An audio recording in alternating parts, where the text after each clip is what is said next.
2020 continues. Is there proof of heaven? Once again, Elizabeth Vargas. 8 million Americans claim to have had a near-death experience, but neurosurgeon Eben Alexander never thought in 1,000 years he would be one of them. What did you think those were? Fantasies, hallucinations. He was a man of science. He didn't believe in it. That is, he says, until it happened to him. Let's talk about how you got sick. You woke up in the middle of the night feeling ill and in pain. It was like being struck by a freight train. 4:30 in the morning, woke up, never had anything like that before. My last words to my wife, don't call 911. You know, trust me, I'm a doctor, it's just a muscle spasm. And I was gone. Dr. Alexander had a rare and deadly form of bacterial meningitis, which was infecting his brain. In a matter of hours, this healthy man was on death's door. By the time they got him to the hospital, he was in a coma. So your wife was being told that you might die? And that she would be raising our 2 boys without me. But as his body lay in that hospital bed with no recognizable brain activity, Dr. Alexander says he had already begun an astounding journey. A journey to a place he'd said didn't exist. Did you believe in heaven? When I was younger, I thought a heaven and a loving God made sense. But through my academic neurosurgery career, I saw less and less that could be the case. The journey began, he says, in a dark, formless place without memory, language, or time. But then I was rescued from that by this spinning melody of light that came closer and opened up and was a rip in the fabric of reality that just opened up around me. You described this world as hyper vivid. The colors were extremely vivid with millions of butterflies. And these flowers blooming, blossoms opening as we flew by. And by his side, an unknown presence. There was a person guiding you, a beautiful girl, as you describe her. Tell me what she looked like.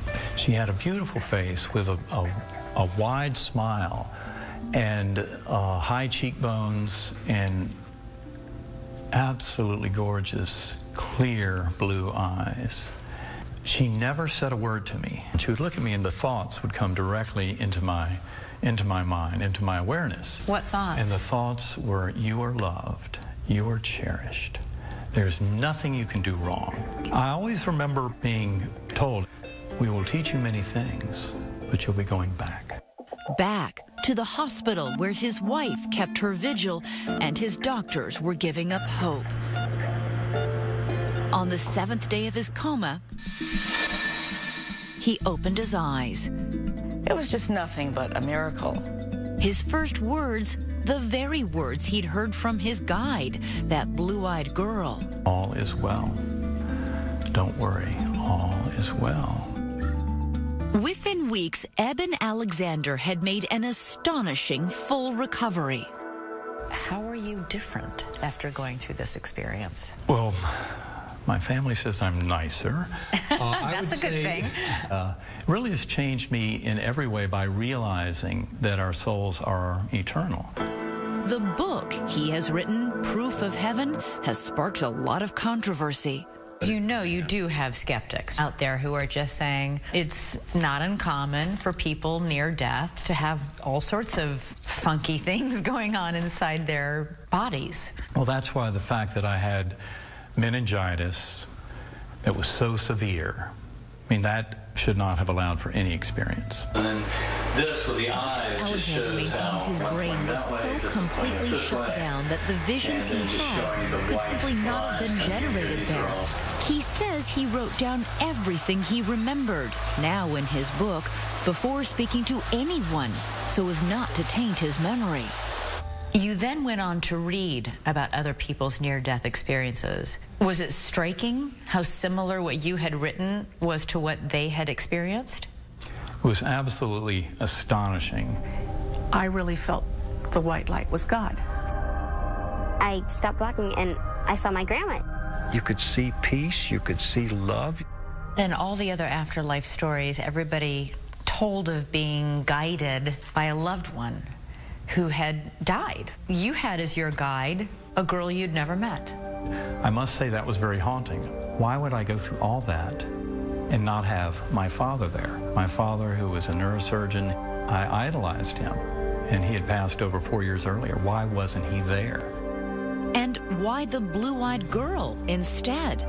Dr. Alexander had been adopted as a child. Years later, he found his birth family, all except for one, his birth sister, who died before he met them. Her name was Betsy. How old was she when she died? She was 36 years old. So Betsy you'd never met? I just heard what a beautiful, loving soul she was. How she worked in a rape crisis center and took care of many people who were unfortunate. And she was just a very loving, loving person. How was it that you came to see a picture of her? My birth sister, Kathy, had promised to send me a picture of Betsy. And it was about 4 months after my coming out of the hospital when that picture arrived. He opened the envelope and saw it for the first time. The photo, he says, was of that blue-eyed girl from his vision. And it was so stunning. And that picture was almost as if she's saying, "Do you get it now?" And I cannot tell you how powerful that was. There was no mistaking it. That's exactly who it was. Life is back to normal at the Alexander household these days. There are soccer games to watch, dinners to be shared, grace to be said. But Dr. Alexander says he's on a mission now. I hope to tell my story to everyone I possibly can around this world, because I think it will help this world to be a much better place.